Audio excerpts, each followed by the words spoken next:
శ్రీదేవి భాగవతము. సూతుడు సౌనకాది మహాములకు దేవీ భాగవతాన్ని ఇలా వివరిస్తున్నాడు. వ్యాసుడు జనమేజయుడికి ఇలా చెప్తున్నాడు.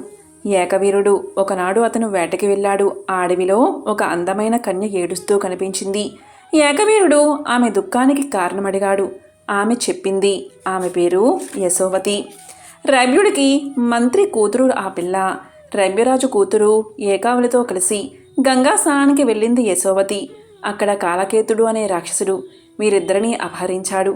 అతన్ని వివాహమాడవలసిందిగా ఏకావలిని కోరాడు. ఆమె హైహయుడు అనే ఏకవీరుణ్ణి తప్ప మరెవరినీ మనువాడను అండంతో ఆ రాక్షసుడి యువతల్ని తన స్థావరంలో బంధించాడు. దేవి మంత్రమెరిగిన యశోవతి జపం చేసుకుంటూ ఉండగా ఒక రాత్రి కలలో దేవి దర్శనమిచ్చింది. యశోవతి, దుఃఖించకు, గంగ ఒడ్డుకు వెళ్ళు, అక్కడ ఏకవీరుడు కనిపిస్తాడు, ఈ విషయం చెప్పు, కాలకేతుణ్ణి హతమార్చి ఏకావలిని మనువాడతాడు అని చెప్పింది. దారి తెన్నో తెలియకపోయినా దేవిదయ వల్ల యశోవతి అక్కడికి చేరుకుంది. ఆమె చెప్పింది విని హైహయుడు ఆశ్చర్యపోయాడు. కాలకేతువుని చంపి ఏకావలిని కాపాడతానని చెప్పాడు. అదే సమయంలో దత్తాత్రేయుడు వచ్చాడు. అతడు హైహయుడికి త్రిలోక తిలకమని యోగీశ్వరి మంత్రాన్ని ఉపదేశించాడు. ఏకవీరుడు యశోవతి సైన్య సమేతంగా కాలకేతు నగరానికి వెళ్లారు. గొప్ప యుద్ధం జరిగింది. హైహయుడు కాలకేతుణ్ణి చంపేశాడు. ఏకావలిని తీసుకెళ్లి రైభ్యుడికి అప్పగించాడు. రైభ్యుడు ఆమెను హైహయుడికి ఇచ్చి పెళ్లి చేశాడు. కొన్నాళ్లకామె నీలాడింది. కృతవీరుడు అనే కొడుకును కంది. కృతవీరుడి కొడుకే కార్తవీరుడు. ఇది హైహయుల చరిత్ర. విన్నాడు జనమేజయుడు, నిట్టూర్చాడు. విష్ణుమూర్తి అలా గుర్రం కావడమేమిటో చాలా వింతగా ఉంది అన్నాడు. వ్యాసుడు నవ్వాడు. అవును, అంతా మాయాదీనం. ఒకసారి ఇలాంటి ప్రశ్నే వేశాను నారదుణ్ణి. నారదుడు చెప్పింది చెబుతాను విను. ఒకప్పుడు నారదుడు పర్వతులో కలిసి భారతంలో విహరించసాగారు. వాళ్ళిద్దరూ ఒక ఒప్పందానికి వచ్చారు. దాని ప్రకారం ఒకరి మనసులో మాట మరొకరి దగ్గర దాచకూడదు. రెండవ వారికి చెప్పి తీరాలి. అంతలో వానాకాలం రావడంతో సంజయుడు అనే రాజువారి పట్టణానికి వెళ్లారు.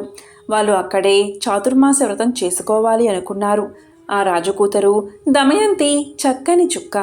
ఆమెను వారి సేవలకు నియమించాడు రాజు. ఆ దమయంతి నారదుణ్ణి వలచింది. నారదుడు కూడా ఆమెపై మనసు పడ్డాడు. ఆమె నారదుడి సేవలలో పక్షపాతం చూపించడం ఆరంభించింది. గుర్తించాడు పర్వతుడు. నారదా, మన మధ్య రహస్యాలు ఉండకూడదు అనుకున్నాం కదా. నాకేదో సందేహంగా ఉంది. ఆ పిల్ల నువ్వు గాడిలో పడుతున్నట్టు ఉన్నారు అని అడిగాడు. నారదుడు సంకోచిస్తూనే అవును అన్నాడు. ఒప్పందం తప్పావు. అడిగితేనే కానీ మనసులో మాట చెప్పలేదు నువ్వు. నీ ముఖం కోతిముఖం అయిపోవాలి అని శపించాడు పర్వతుడు. పర్వత, స్వర్గాధికారం లేకుండా నువ్వు నరకంలోనే పడి ఉండు అని ఎదురుశాపం పెట్టాడు నారదుడు. పర్వతుడు వెళ్ళిపోయాడు. దమయంతి నారదులు మరింత స్వేచ్ఛగా మసలసాగారు. అతని కోతిముఖం వల్ల ఆమెలో ప్రేమ రవ్వంతైనా తగ్గలేదు. ఈ దమయంతి నారదుల వ్యవహారం మహారాణి కైకే ఆమెకు తెలిసింది. కోతిముఖం నారదుడి పెళ్ళనవ్వడం ఇష్టం లేకపోయినా దమయంతి బలవంతం వల్ల పెళ్లి చేయక తప్పలేదు. నారదుడు తన కోతిముఖం గురించి చింతిస్తూ అత్తవారింటనే ఉండిపోయాడు. అంతలోనే పర్వతుడు వచ్చాడు. ఆనాటి తొందరపాటుకు బాధపడ్డాడు. నారదుడి శాపాన్ని తిప్పేశాడు. తిరిగి నారదుడు తేజోవంతమైన ముఖంతో ప్రకాశించసాగాడు. అతను కూడా పర్వతుడికి ఇచ్చిన శాపాన్ని తిప్పేశాడు.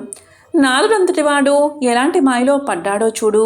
అలాగే మరో కథ ఉంది నారదుడిది, అది విను. నారదుడు వ్యాసుడికి చెప్తున్నాడు. వ్యాసముని, మాయా రహస్యాన్ని యోగవేత్తలు కూడా తెలుసుకోలేరయ్యా. ఒకసారి నేను వైకుంఠం వెళ్ళాను. శ్రీ లక్ష్మీదేవి స్వామివారితో సరస సల్లాపాలు ఆడుతుంది. నేను వెళ్ళగానే ఆమె లోపలికి వెళ్ళిపోయింది. అప్పుడు నేను, దేవా, నేనేమీ నీచుండు కాను కదా, నన్ను చూసి లక్ష్మీదేవి ఎందుకు వెళ్ళిపోయింది? నేను జితేంద్రుడైనా తాపసిని, మాయ నా చుట్టుపక్కలకే రాలేదు కదా అని అడిగాడు విష్ణుమూర్తిని. విష్ణుమూర్తి నవ్వాడు. మాయ నా దగ్గరకు రాలేదు అని ఇంకెప్పుడు ఎవరితోటూ అనకు. ఆమె అజయ్య అన్నాడు. నేను ఒప్పుకోలేకపోయాను. మాయాశక్తిని చూస్తావా అని అడిగాడు విష్ణువు. చూపించమన్నాను. వెంటనే విష్ణువు గరుడ వాహనం మీద నన్ను కన్యాకుబ్జ నగరం వద్దకు తీసుకెళ్లాడు. అక్కడో పెద్ద సరోవరం ఉంది. నారదా, ఇక్కడ స్నానం చేసి తర్వాత పట్టణంలోకి వెళదాం. ముందు నువ్వు స్నానం చెయ్యి అన్నాడు విష్ణువు.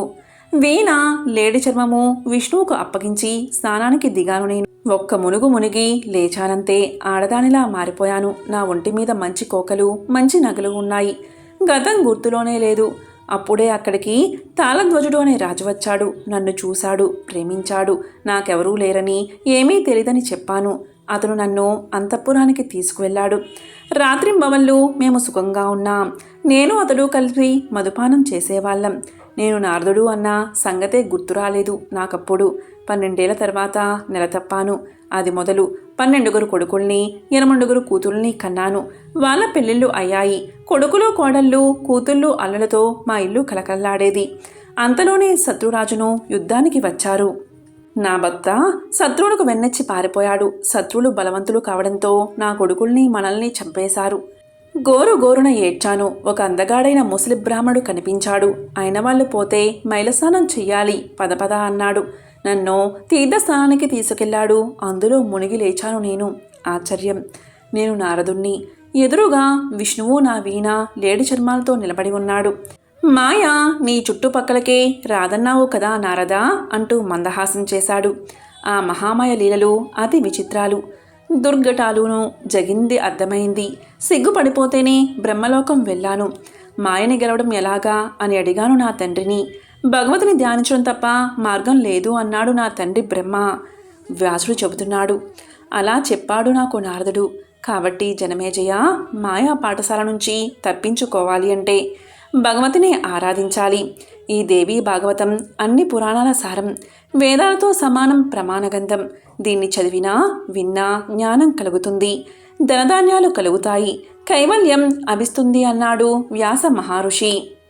సూతోవాచ, మహామునులారా, ఆ అనంతరం జనమేజయుడు సూర్యవంశం చంద్రవంశరాజుల కథ విస్తారంగా వినిపించమని కోరాడు.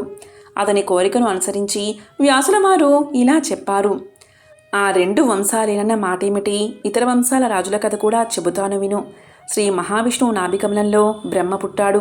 అతడు జగదంబను ఉపాసించి ఆమె వరంతో సృష్టి సాగించాడు. కానీ మానవులను సృష్టించడం మాత్రం అతనికి సాధ్యం కాలేదు. ఎంతసానో మననం చేసి మరీచి, అంగీరసుడు, అత్రి, వశిష్ఠుడు, పులహుడు, క్రతువు, పులస్తుడు అనే 7 మానవ పుత్రుల్ని కన్నాడు. అతని రోషంలోంచి రుద్రుడు, ఒడిలోంచి నారదుడు, వ్రేలిలోంచి దక్షుడు, అలాగే సనకాదులు జన్మించారు. అతని ఎడమ వేలి నుంచి విరుని పుట్టింది. ఆమె దక్షుడి భార్య అయింది.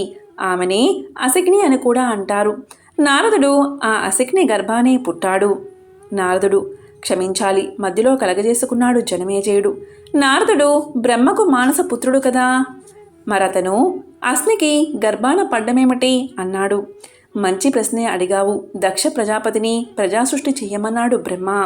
ఆ ఆదేశం ప్రకారం దక్షుడు వీరిని యందు 5,000 మంది కొడుకులను కన్నాడు. ఆ 5,000 మంది కూడా ప్రజాసృష్టిలో లీనమయ్యారు. అప్పుడు బ్రహ్మ మానస పుత్రుడైన నారదుడు వాళ్ళని పరిహసించాడు. ఇష్టం వచ్చినట్లు కనిపారేస్తే ఎలాగా? ఇంకా అయితే ఈ భూమి పడుతుందో పట్టదో తెలుసుకోవాలి కదా. అంచేత ముందు భూమి విస్తీర్ణం తెలుసుకుని అనంతరం ప్రజోత్పత్తి చెయ్యండి అన్నాడు.